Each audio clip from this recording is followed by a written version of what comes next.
Connaissez-vous Fabien Frankel? Fabien Frankel, pour ceux qui ne le sauraient pas, c'est lui, Sir Kristen Cole dans la série. Il est vrai qu'on déteste ce personnage, en tout cas sur la chaîne. Peut-être qu'il y a des spectateurs de cette vidéo et même de la série qui se disent « lui, il est vraiment génial ». Peut-être que ça existe. Et auquel cas, je ne vous juge pas, mais un peu quand même.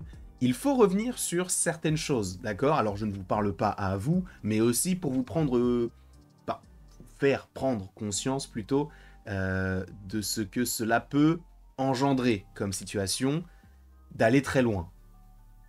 Lui, donc c'est un acteur qui interprète Sir Kristen Cole. Sachez qu'actuellement, sur Instagram, il reçoit énormément d'insultes, je parle évidemment de l'acteur, pour son rôle, en disant qu'il est telle chose, je ne vais pas forcément les citer parce que ça va assez loin, d'accord? Il a même donc restreint son compte Instagram, il a supprimé des commentaires, etc. On peut détester un personnage, mais l'acteur n'y est pour rien. Et si on le déteste autant, ça montre qu'il joue vraiment bien. Donc, Fabien Frankel, continue comme ça, parce que oui, ton personnage est toujours aussi détestable, même si dans cet épisode 4, 5, 4, si je ne dis pas de bêtises, peut-être 3, non, c'est l'épisode 3, tu es bien meilleur. Même si tu restes Sir Kristen Cole, le pire personnage, ou l'un des pires personnages de cette série. À n'en pas douter. Mais il faut rappeler, évidemment, que c'est un acteur. Donc ne venez pas dans ses DM pour aller lui dire « je vais te faire ci, je vais te faire ça », juste parce que son personnage ne vous plaît pas. Ça avait été la même chose pour Isaac Armstead Wright, qui, lui, interprète Bran. Il a reçu énormément de menaces de mort par rapport aux agissements de son personnage. Ça n'a aucun sens. Alors oui, c'est surtout les anglophones, notamment aux États-Unis. Alors oui, ce n'est pas forcément notre culture à nous de faire ce genre de choses, et encore heureux, et je touche du bois pour que cela n'arrive jamais, mais il faut quand même en parler. Désolé, j'ai dû faire 2 minutes là-dessus parce que il faut quand même le repréciser. Même si sur la chaîne, nous, on n'aime pas le personnage, ça montre vraiment que l'acteur joue bien son personnage. Parce que je pense que dans l'ouvrage également, il doit être détestable. En tout cas, parlons de cet épisode avec spoiler, pour précision. Aegon. On peut le dire, notamment avec la fin de l'épisode, que la guerre est enclenchée. La guerre arrive. Winter is coming dans Game of Thrones. Aujourd'hui, c'est War is coming, parce que il n'y a pas d'autre solution. Aegon commence à faire de plus en plus n'importe quoi, à tel point que on comprend qu'il a envie de montrer son autorité, mais tout en restant, entre guillemets, le jeune qu'il est, donc de vouloir s'amuser avec ses amis, même si, bon, ces amusements je ne les comprends pas forcément, mais c'est une autre époque et c'est évidemment un autre univers, il faut le rappeler également. Bref, Aegon, je ne comprends même pas comment est-ce qu'on peut apprécier le personnage, il est détestable, tu sens qu'il est là parce qu'on lui a dit qu'il devait l'être, mais même lui commence à prendre un petit peu plus d'ampleur dans cette série et sur son royaume, mais en même temps, tu sens que beaucoup de choses le dépassent et qu'il est manipulé par beaucoup. Alors ça avait été la main avec Otto Hightower lors des épisodes précédents. Là on sent qu'il y a des personnages autour, même ses amis, qui vont l'influencer et pas forcément de la manière dont on l'entend. Parce que Game of Thrones, ça va être de l'influencer sur des stratégies, sur une manière d'agir, sur peut-être partir à la guerre, sur des décisions dures. Là c'était plus pour aller s'amuser entre guillemets quoi. À l'époque, encore une fois.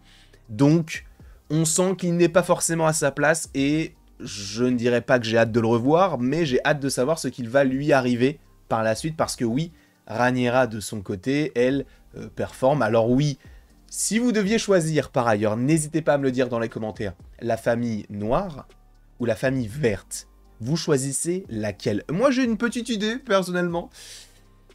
Regardez la couleur de ma casquette, même si je sais que tout n'est pas rose du côté des verts, tout n'est pas rose du côté des noirs. Bref, en tout cas, Rhaenyra, c'est un personnage que j'aime beaucoup. Emma Darcy l'interprète avec brio. En tout cas, je le trouve.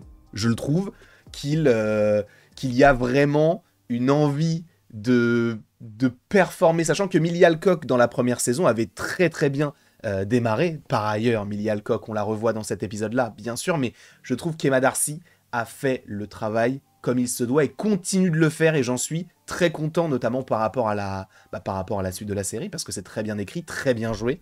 Bravo. Damon également est de retour dans cet épisode, lui qui avait été, entre guillemets, relégué dans l'épisode précédent, puisqu'il avait commandité l'assassinat d'un personnage dans l'épisode 1. Là, il est de retour, et cette fois-ci à Harrenhal, donc pour prendre Harrenhal, parce que c'est un coin stratégique.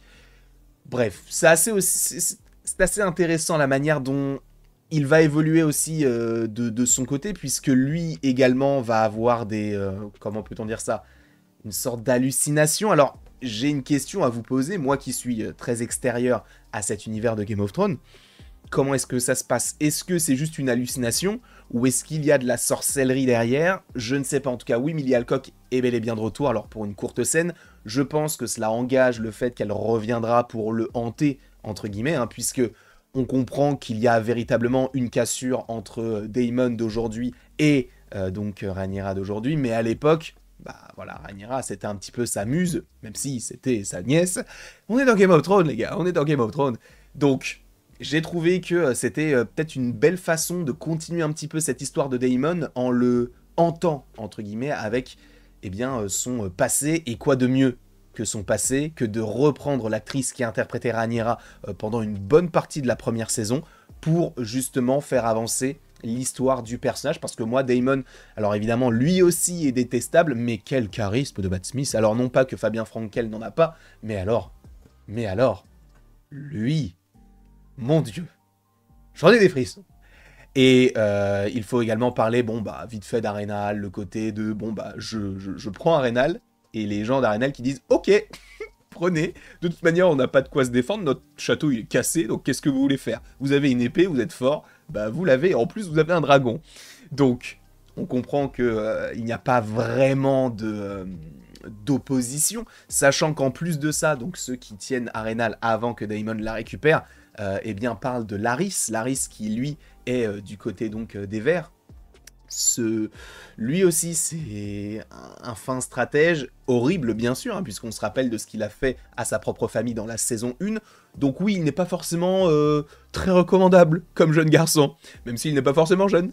Donc ça aussi j'aime bien en fait le côté de... bah...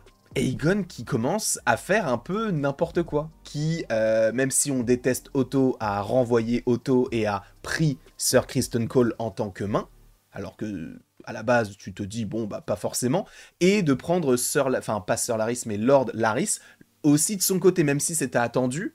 Tu te dis, bon, hein, ça commence à devenir un petit peu bizarre cette histoire, il ne s'entoure pas du tout, et tu comprends encore une fois qu'il est totalement dépassé par les événements, à tel point que lorsque je vous ai dit... j'ai bugué, mais on va continuer, on continue. Lorsque je vous ai dit que il allait donc s'amuser avec ses amis, il tombe sur son frère, qui est donc dans une sorte de maison close, et va l'humilier. Il va l'humilier, et tu sens qu'il va commencer à y avoir de la rancœur entre les deux frères, entre les deux personnages, et ça aussi, ça peut rapporter une dynamique plutôt intéressante, sachant que ce n'est pas le seul frère qu'on découvre dans cet épisode, puisqu'on découvre également Gwaine, donc le fils d'Otto, et le frère, évidemment, d'Alicent. On ne sait pas vraiment ce qu'il en est, on a l'impression qu'il veut quand même avoir un œil sur ce que va faire Sir Criston Cole, est-ce qu'il est véritablement de confiance, puisqu'on rappelle quand même que Sir Criston Cole, même s'il a su montrer qu'il était à la hauteur pour le camp des Verts, par rapport à tout ce qu'il a pu dire et tout ce qu'il a pu faire, eh bien peut-être qu'il y a toujours ce côté de s'il revoit Rhaenyra, comment est-ce qu'il fera, est-ce qu'il va agir ou non, on ne sait pas vraiment comment cela va se passer, sachant que ces personnages-là vont également à Harrenhal, si je ne dis pas de bêtises, donc ils vont supposément croiser la route de Daemon, et ça peut être plutôt intéressant, notamment comme affrontement, et comme dialogue aussi, hein, parce que c'est vrai que de voir Daemon et de voir Sir Criston Cole l'un contre l'autre, ça donne envie de voir ce combat. Sachant que Gwaine au début donc a des réticences, mais au final tu comprends notamment par rapport à des plans de caméra, notamment sur des gros plans et sur les expressions faciales de l'acteur, que oui, heureusement que Sir Criston Cole était là, parce que sinon ils étaient morts. Donc heureusement qu'il leur a dit « Allez dans la forêt !» parce que le dragon ne pourra pas nous atteindre. Donc oui, Gwaine c'est un nouveau perso, qui n'est pas forcément extrêmement intéressant. Bien sûr, je voulais aussi revenir brièvement sur les effets spéciaux. Encore une fois, ce n'est pas pour taper sur Disney ou sur les autres séries qui ont des budgets exorbitants en n'ayant pas forcément énormément de visuels. Là, il faut rappeler quand même que, pour comparer, comparons ce qui est comparable, mais une série comme Secret Invasion a coûté 2 fois plus cher que cette série. Alors tu me diras, oui, on n'a pas eu énormément d'effets spéciaux non plus, c'est de temps en temps on voit un dragon, de temps en temps on voit un scroll, et ce sont des effets pratiques. Les seules fois où on a des VFX, entre guillemets, c'est lorsqu'il change de peau. Tu as besoin de 200 millions pour faire ça. Je ne suis pas sûr. Donc, oui, évidemment, Secret Invasion a eu des problèmes, notamment par rapport au tournage, etc. Mais je pense que House of the Dragon, je ne sais pas s'ils ont été impactés par les différentes grèves. En tout cas, quoi qu'il en soit, visuellement, le dragon, tout ce qui les entoure, c'est magnifique. Que ce soit les dragons, ou même les décors, même les costumes, tout est génial et tu t'es vraiment plongé. Et pour autant, moi je ne suis pas forcément fan à la base de ces séries-là, avec les capes, les épées, etc., les dragons. Mais on m'a un peu forcé. Et au fur et à mesure de ces forçages, entre guillemets, j'ai su apprécier ce que je vois. Et encore une fois, je le répète, même si je l'ai déjà dit la semaine dernière, House of the Dragon saison 2 est la meilleure saison d'une série que j'ai vue depuis House of the Dragon saison 1.